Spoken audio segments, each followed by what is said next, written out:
Qingce village. I don't see the resemblance at all. How'd you come to that conclusion? Oh, okay then. I'm definitely a rookie at this. But your word's good enough for me. Time for a trip to Qingce. You're coming with me, of course. I'll need you to help me zero in on the specific location once we're there. Ah, Beidou! Wow, and the traveler! My goodness, what's the occasion? Just here to visit us old folks once again? It hasn't been all that long since we last had a visit from the Crux. But I'm glad you picked today. You're just the people I need. These two young rascals, they've been arguing with each other non-stop about some petty nonsense or other. I'm too old to get through to them. They won't listen to me. Please, talk some sense into them. Rest assured, Granny Zhuoshin, whatever the situation is, the Traveler and I will take care of it. Oh, thank goodness. It's Captain Beidou. You couldn't have come at a better time. You're the voice of reason I need in this situation. Captain, please, help me get justice. Whoa, hey. What exactly is going on here? Spit it out, tell me everything. It makes me mad just talking about it. G here, I don't know if he's got a screw loose or what his problem is. But anyway, he took it upon himself to raise, well, practically a whole army of finches, okay? And now guess what? They fly onto my land and completely destroy at least half of my crops.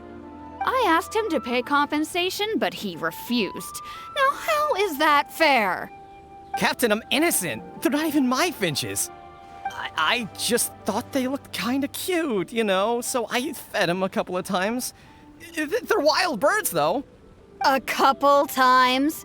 Are you kidding me? That's rich. Really rich. There were 2 of them when you first started. 2 finches. Now you have a whole roof full of finch nests. I swear, every time I come by your place, I think I'm at a bird market. I'm telling you, you are not gonna get away with this anymore. So, yeah, I mean, they laid a few eggs, made a few nests, but finches gonna finch, you know. These are wild birds. I mean, they'll do whatever they please. So that's how it is. I think I got the picture. What's your take?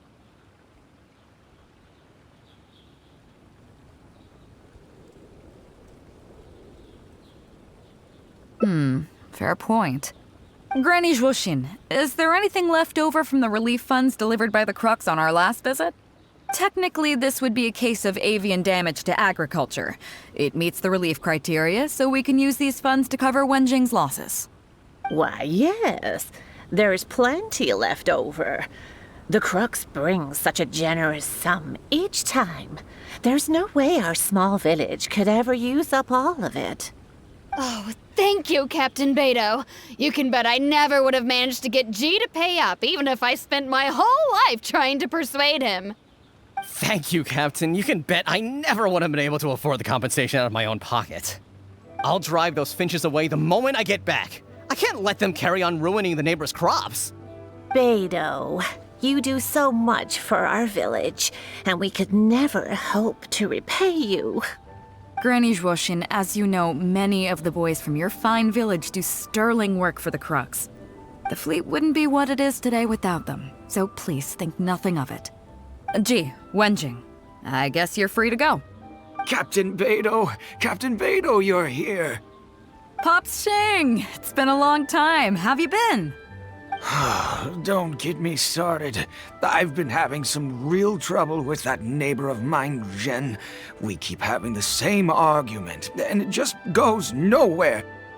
I heard you were in the village, so I rushed over to seek your help. What's the issue? Oh, come with me. You'll see. Let's go find Zhen and clear this whole thing up, face to face. Captain Beidou, you're here. I heard that you and Pops Xing had a little misunderstanding. So, what's up? Tell me about it. Zhen planted a tree on his property a few years back. I had no issue with it at the time. It's just a tree. But a few years on, it's grown taller than the roof of my house.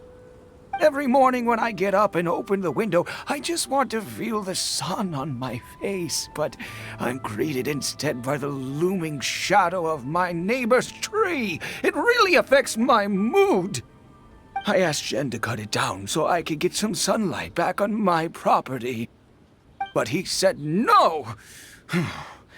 It's like he's done this on purpose just to drive me crazy. Captain Beidou, you gotta believe me. I didn't intend to block the sunlight, but there's nothing I can do about it now. It's not just any old tree, you see. That tree was planted there by my late father. Not long after he planted it, he passed away. And just before he passed, he left me with some parting words. He said our family's fortune was inauspicious and we needed something to suppress the bad luck. That's what he planted the tree for. How can I just chop it down? I'll be honest, I spent a few years studying in Liyue Harbor, so I don't actually share his superstitious beliefs.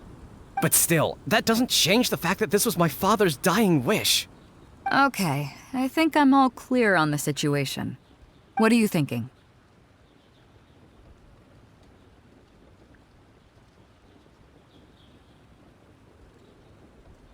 I was thinking along the same lines as you.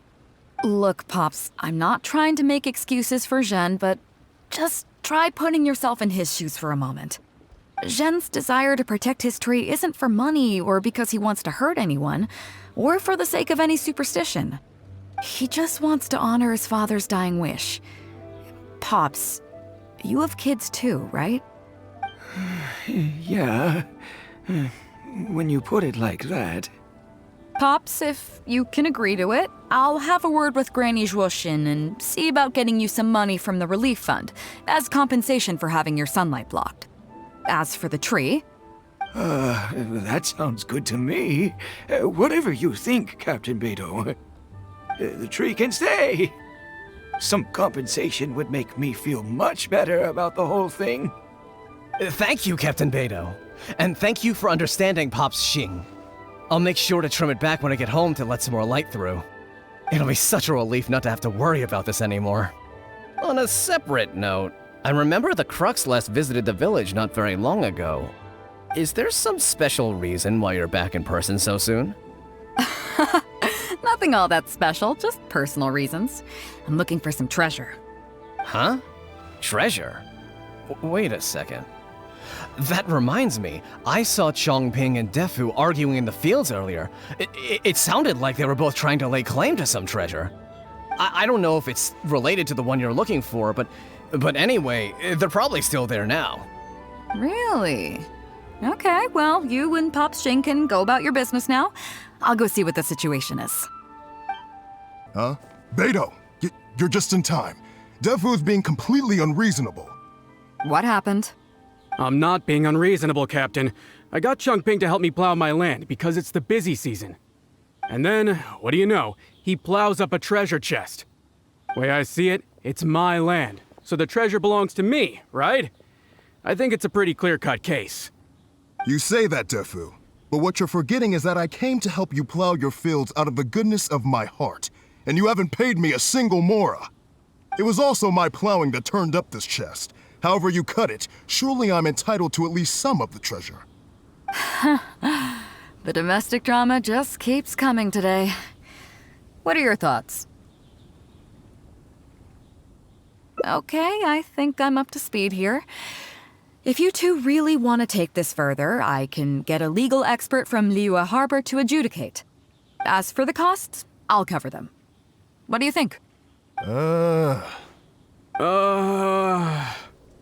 Neither of you seems thrilled about this course of action. Okay, so plan B. I'll be straight with you. The reason I came here today was to look for some treasure. Chances are it's hiding right there in the chest you're both fighting over.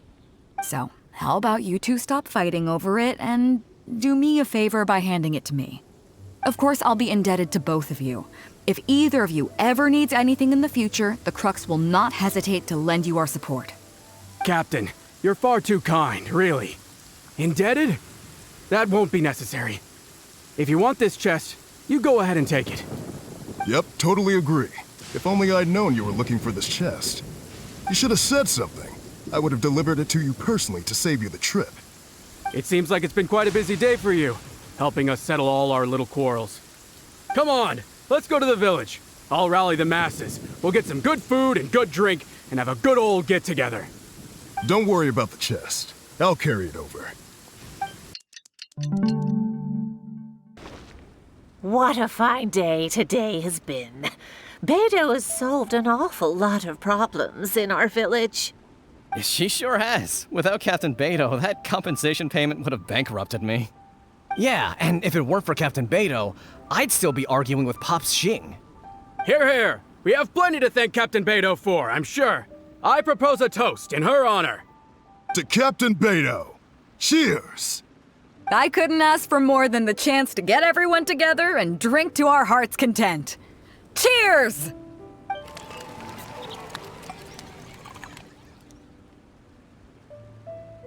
Phew, that really hit the spot. Want to get some air? The view in this place is pretty good. We can take a look through the contents of that chest while we're at it. Chongping placed it by the water wheel. Are you kidding? Beidou can handle her liquor. Come on, let's go.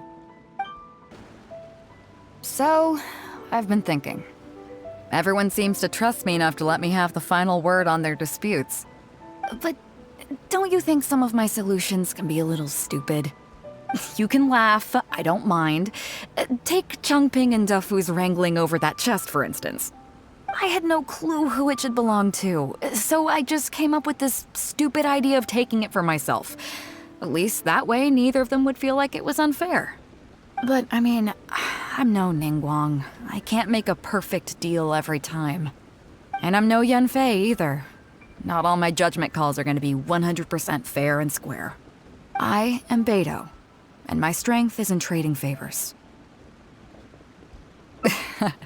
You think I should be more selective?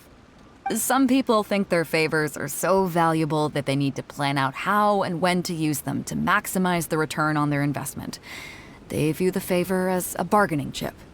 Others see doing favors as a burden, not worth anything in monetary terms and prone to getting you locked in a cycle of constantly returning the favor back and forth.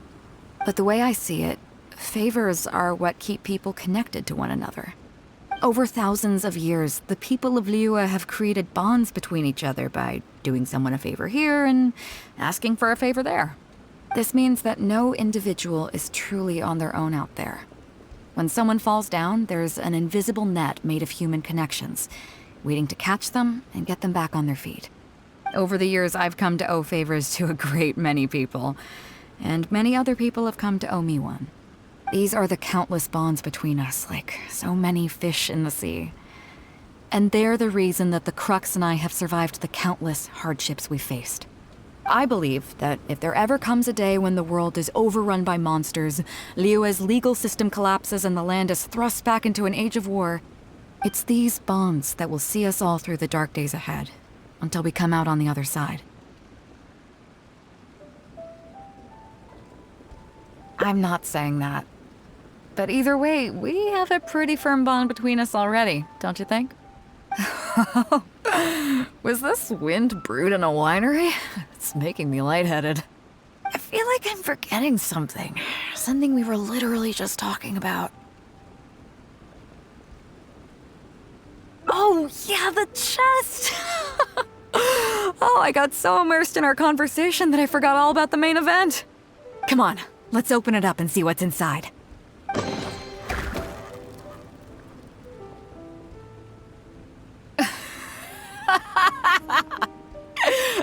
Oh, that's it? A whole lot of nothing? It's not exactly what I was looking for, but you know what? I don't care. The fun part was going on a treasure hunt with you. Come on, let's get back to the party. Tonight, we go big before we go home.